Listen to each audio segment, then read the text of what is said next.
Hello everyone, welcome back to my YouTube channel. आज आहे Saturday आणि वेदर पण खूप मस्त आहे. सो आम्ही लोणावळा जाण्याचा प्लॅन केला. आम्ही सकाळी 7:30ला घरून निघालो. वीकेंड असल्यामुळे पुण्यात भरपूर ट्रॅफिक असतं, म्हणून आम्ही बाईकवर जाण्याचं डिसाईड केलं.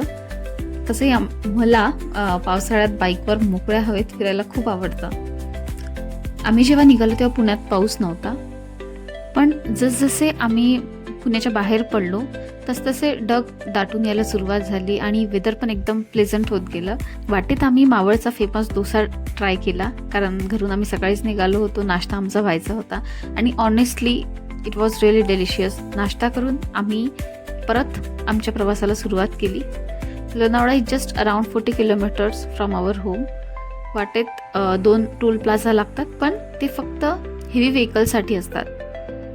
फायनली आम्ही लोणावळ्याला पोहोचलो आणि पोहोचताच पाऊस सुरू झाला. सगळीकडे धुकं पसरलेलं होतं.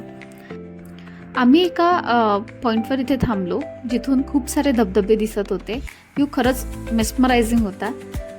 त्यानंतर आम्ही टायगर पॉईंटकडे निघालो. वाटेतच भुशी डॅम लागतो, पण आधी आम्ही टायगर पॉईंटला जायचं ठरवलं होतं. टायगर पॉईंटला जायला घाट पार करावा लागतो. थोडा उंचावर असल्यामुळे इतकं धुकं होतं की समोरून येणारी गाडीसुद्धा आम्हाला दिसत नव्हती. पण बिलीव्ह मी, ही राईड खूप जास्त अमेझिंग होती. टायगर पॉईंटच्या आधीच आम्हाला एक सुंदर स्पॉट दिसला, तिथे आम्ही थांबलो. कार्तिक तर खूप जास्त एन्जॉय करत होते तिथे. थोड्या वेळाने आम्ही टायगर पॉईंटला पोहोचलो. इथे भरपूर स्नॅक्स सेंटर अवेलेबल आहे, जिथे चहा, कॉर्न भजी, चीज भजी, मॅगी असं खूप सारं खायचे आयटम्स तिथे अवेलेबल आहेत. पण खरं अट्रॅक्शन म्हणजे इथलं वेदर. हा एक्सपिरियन्स शब्दात सांगता येणार नाही. It literally felt like a heaven. आम्ही काही वेळ एन्जॉय केला.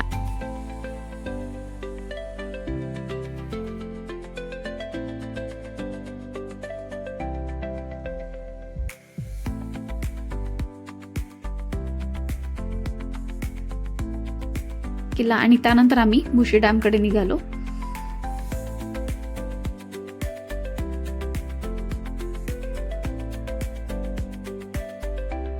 पाऊस थांबला होता, म्हणून वाटेत आम्ही एका पॉइंटवर थांबलो. ही एक जस्ट प्लेन लँड होती, पण वेदर इतकं छान होतं त्यामुळे आम्हाला साधं उभं राहायलाही तिथे खूप मस्त वाटत होतं.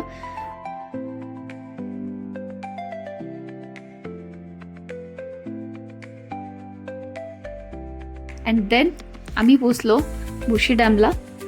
भुशी डॅमजवळ पेड पार्किंग अवेलेबल आहे. बाहेर खूप शॉप्स आहेत, जिथे raincoat, mobile covers, T shirts आणि इतर बरंच काही मिळतं, जे की इसेन्शियल असतं पावसाळ्यामध्ये. त्याचबरोबर इथे पेड टॉयलेट्स, वॉशरूम आणि चेंजिंग रूमसुद्धा अवेलेबल आहे. जर तुम्ही ओले झाले असाल तर इथे क्लोथ्स चेंज करू शकतो.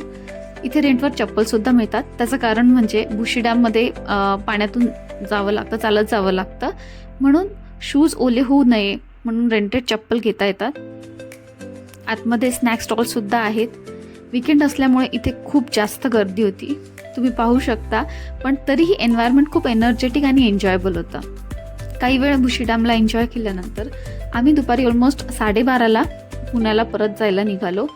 तेव्हाच ट्रॅफिक इतकं जास्त वाढलं होतं की गाड्यांच्या रांगा होता. म्हणून जर तुम्ही लोणावळ्याला येण्याचा प्लॅन करत असाल तर सकाळी लवकर निघा.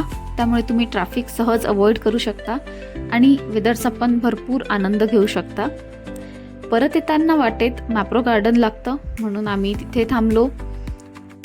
नंतर आम्ही जेवण केलं आणि परत पुण्याला आलो. ओव्हरऑल ही ट्रिप खरंच खूप मेमोरेबल होती. जर तुम्ही अजूनपर्यंत रेनी सीझनमध्ये लोणावळ्याला व्हिजिट केलं नसेल तर नक्की एकदा प्लॅन करा. पावसाळ्यात इथला निसर्ग, धुकं आणि वॉटरफॉल्स यांची मजाच काही और आहे. If you enjoyed this vlog, don't forget to like, share and subscribe to my channel. Thank you so much for watching. See you in the next video.